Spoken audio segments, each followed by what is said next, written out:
morning, good evening, good afternoon guys, and welcome back to my channel. I hope that you're having a beautiful day and that you guys are staying safe and that you guys are in the best place possible mentally and physically. If you're not, leave your prayer requests down below and I will pray for you guys. So, for anybody who's new here, hello, my name's Sophie. I attend Stirling University and I study Spanish and French, and I'm just about to head into my third year.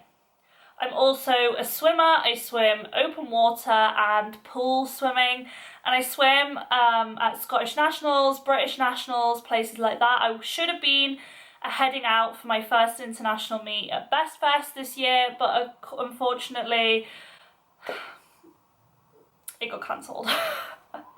For anybody who isn't new to this channel and who's a regular, thank you so much. Your support means so much to me, and you will probably have noticed that there's been a little change around here. So I just wanted to include a little snippet at the start of this vlog because this is the first official vlog where I'm using the new name and the new intro. So for those of you who don't know, I used to be Sophie Louise Fit, and that was the name of my channel on YouTube. However, for a while now, I've kind of wanted to change that because just in terms of search ability. So there is another Sophie Louise on YouTube who has quite a large following. So when you type in Sophie Louise or even Sophie Louise Fit, her channel comes up first. And I mean, I didn't like this. I really wanted to niche down, and my main passions are university and swimming. So lately I felt like I've been putting out a little bit of all over the place content, and I feel like it's just a bit awkward for you guys if you're wanting to subscribe, because some of you might not like certain videos, some of you might not like certain genres, and if you guys are going to subscribe to me, I want to offer a lot of consistency.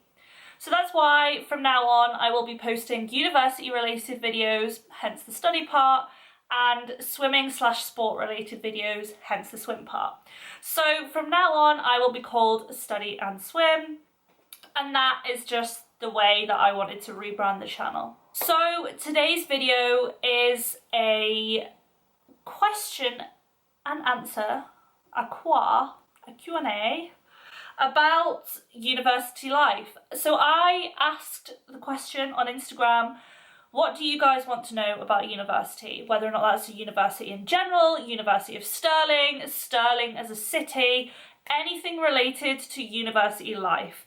And I put that out on my Instagram, so for future Q&As, if you want to be featured in this, then definitely head over to my Instagram at Duds2Swim and make sure to follow me there. So I got a fair few questions. I don't want to have this video to be too long.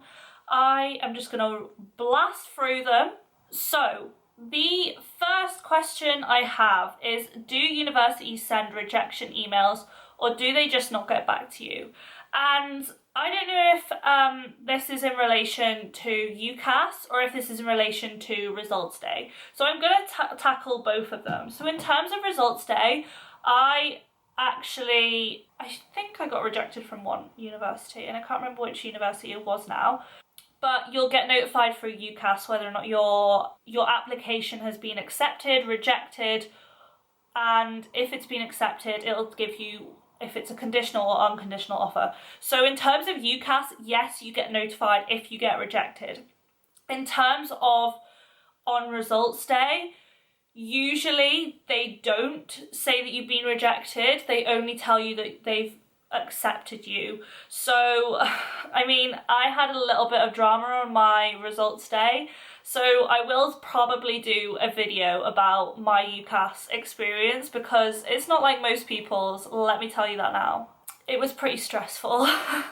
In terms of on results day, I don't think they normally tell you if you've been rejected, but you will know if you've been rejected if you're accepted for your insurance. So say your first choice, you say you get rejected, you will know if your second choice accepts you, because your second choice wouldn't accept you if you hadn't been rejected from the first one, if that makes sense. Next question is, can you remember how long Sterling took to get back with an offer? So for me personally, Sterling was actually my last offer to get back. I received offers really quickly from places like Aberdeen, Glasgow. They were the two first ones. And then Manchester, Met and Edinburgh were slightly slower. I think it was maybe March time. And then Sterling was my last one. So Sterling did take a little bit of a while to get back to me, but I kind of like that because then to me it shows that they're actually reading personal statements. A lot of universities don't actually look at your personal statement. So for them to take a while, I mean, it suggests that they're reading your personal statement, so they're actually taking the time to get to know you, which I prefer because they're actually I mean, why would you want to submit a personal statement that nobody's going to read? I mean, you spent so long on it, you want someone to read it. So yeah, don't worry if you've not heard back from Sterling. They might just be taking their time. They will always tell you if you've been accepted, and they'll always tell you if you've been rejected on UCAS. So don't be too disheartened if you've still not heard back yet. Keep holding the hope, and I'm sure that everything will be fine. Okay, next question. Would you recommend Niall Payton as a leisure management tutor? No. Okay, next question is a video, something that I'm actually going to do a video on. Does uni rankings or groups really matter? I have an offer in Stirling as well as in Glasgow for data science. So in terms of university rankings, I am going to do a video on how to choose what university is right for you. So Glasgow, if it's Glasgow Central Uni, is probably higher ranking than Stirling, I'm going to assume. So the thing I would say is I applied to loads and loads of different, well, not loads, I applied to 5, but I applied to a lot of different unis, and I applied to various different ranking classifications, if that makes sense. So in terms of groups, obviously the Russell groups tend to be more favoured, but I would argue that a university ranking is not important. And this is just personal preference, because to me, university is so much more than the academics. University is the lifestyle, it's getting to know people, it's the city that you're in or the town that you're in, it's the extracurricular activities there are. So for me, university rankings is not an important part. It might be important for you. It just depends on where you place things in what you would like out of your university that you choose to go to. So for me, the most important thing is that you will be happy living where you're going. I actually applied to Glasgow. I could have went to Glasgow, and I think it's a higher ranked university than Stirling, but I know for a fact that I would not have been as happy there, and I wouldn't have enjoyed it as much, because I just love Stirling so much, and I love the swimming here, I love the atmosphere here, I just love the whole vibe of this campus. So in short, no, university rankings aren't the be all and end all. Okay, next question. If you could reapply and start again, would you choose to stay at Stirling? Yes, definitely.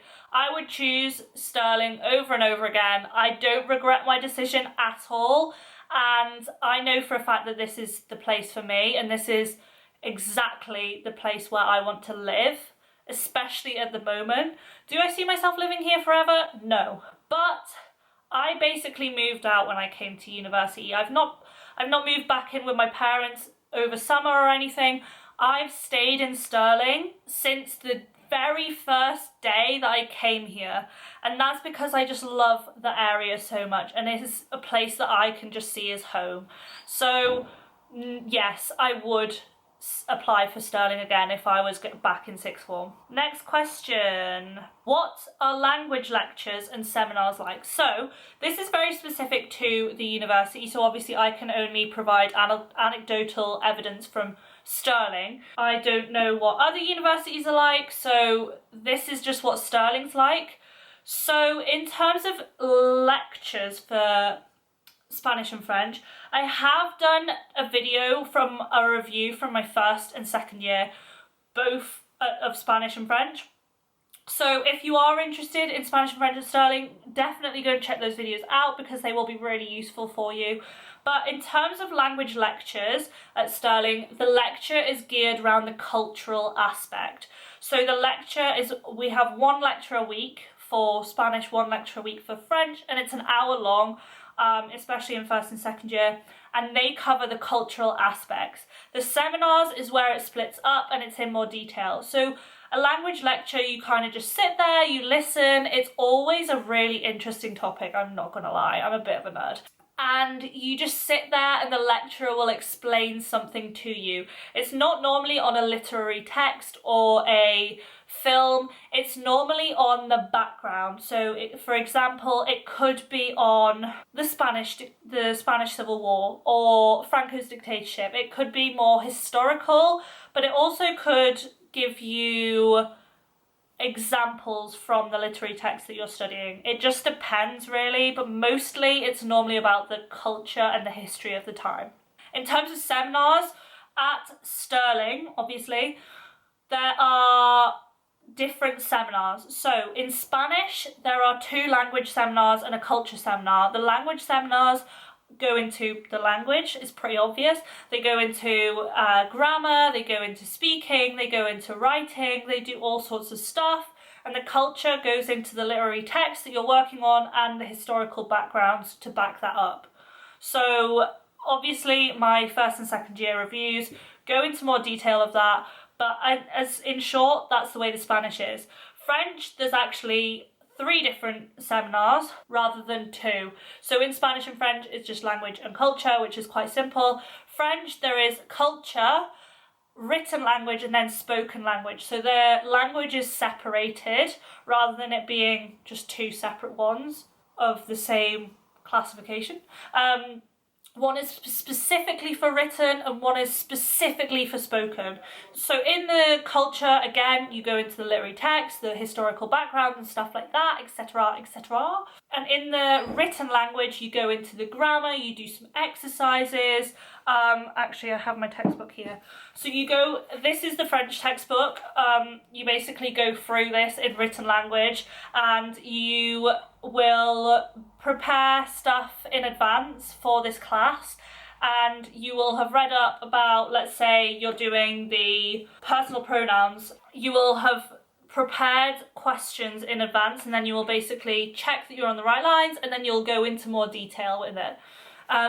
In the spoken language, it's pretty similar. You basically just speak French. You'll be given like a topic for the week. So let's say it's vegetarianism, we did that recently. You will go into that and you'll basically just talk and you basically just ask each other questions. Don't think though that you have to be fluent, and don't think that no English is spoken in the seminars, because if you are stuck, and obviously it's encouraged to speak the language, but you can speak English if you do get stuck. Don't think that you have to speak Spanish and French all the time. Obviously it's preferred, but you don't have to. So I hope that that has answered the couple of questions that I've answered. If you enjoyed this video, please be sure to give this video a thumbs up. Click the subscribe button if you're new and join the family. Ring the notification bell so that you get notified. What? I'm trying to talk on camera here. Ring the notification bell if you want to get notified every time I post a video. I post every Monday at 11 AM. And I will see you guys later. In the meantime, stay safe. Bye guys.